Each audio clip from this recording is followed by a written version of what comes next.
ఒక్క నిమిషం. దాన్ని ఫాలో చేసి ఇక్కడ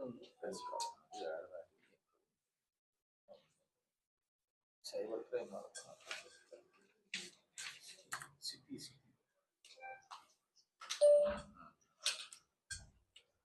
సైబర్ క్రైమ్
రౌడీ షీటరు అయినటువంటి కవ్వా హత్య కేసు రిపోర్ట్ అయిన సంగతి మీ అందరికీ తెలిసిందే.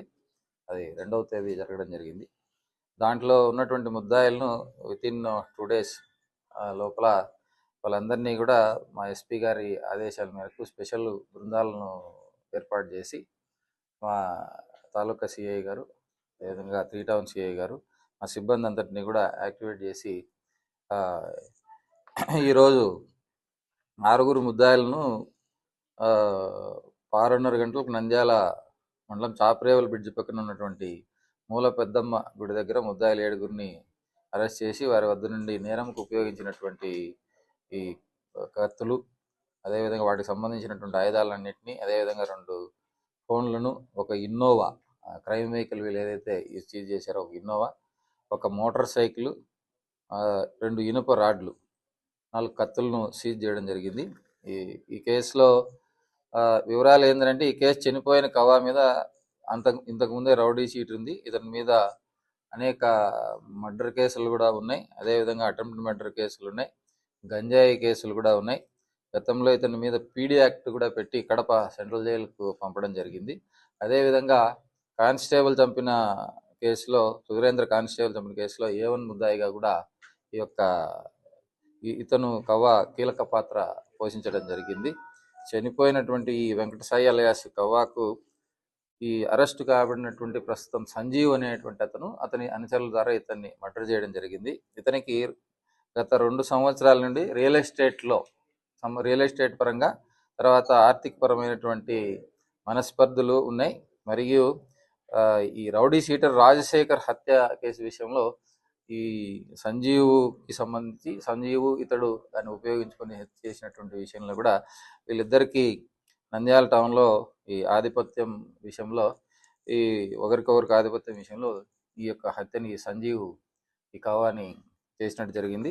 ఇందులో ముద్దాయిల వివరాలు వచ్చి రాగినేని సంజీవ్ కుమారు, అరియాసు సంజీవ్, వీడిది మహానంది మండలం అల్లింగరం విలేజ్ ఇతంది.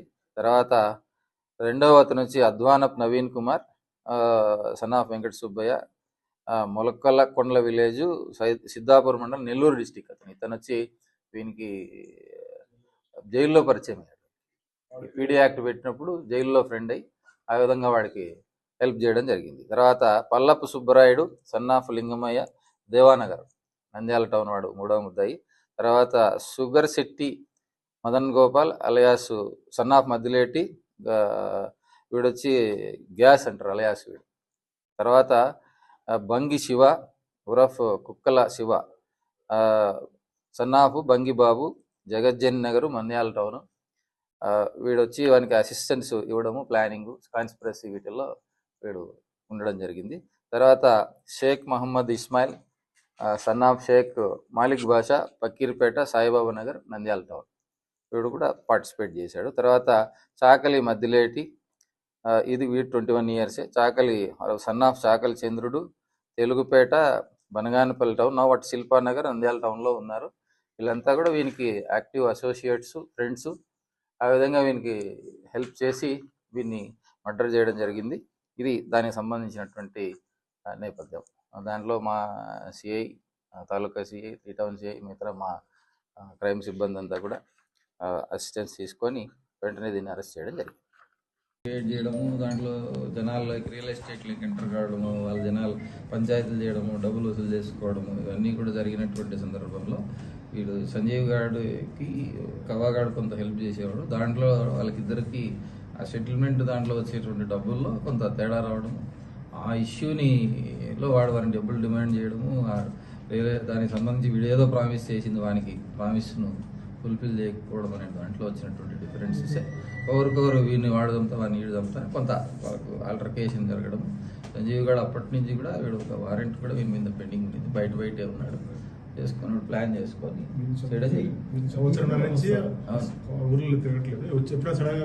ఎప్పుడు వాడు సడన్ గా ఎక్కడ మనకు దొరకడు, ఎక్కడ కనపడ్డు వాడు. బయటనే వాడు ఏంటంటే వీడు వాడినన్నా చంపుతారు, వాడు ఈయనన్నా చంపుతారు అనేటువంటి కాన్సెప్ట్ లో వీడు కనపడకన్నా వాడు అప్పుడప్పుడు ఎవ్వరికి తెలియకుండా వచ్చిపోయేవాడు, కనపడకుండానే. అలా ఇంతే.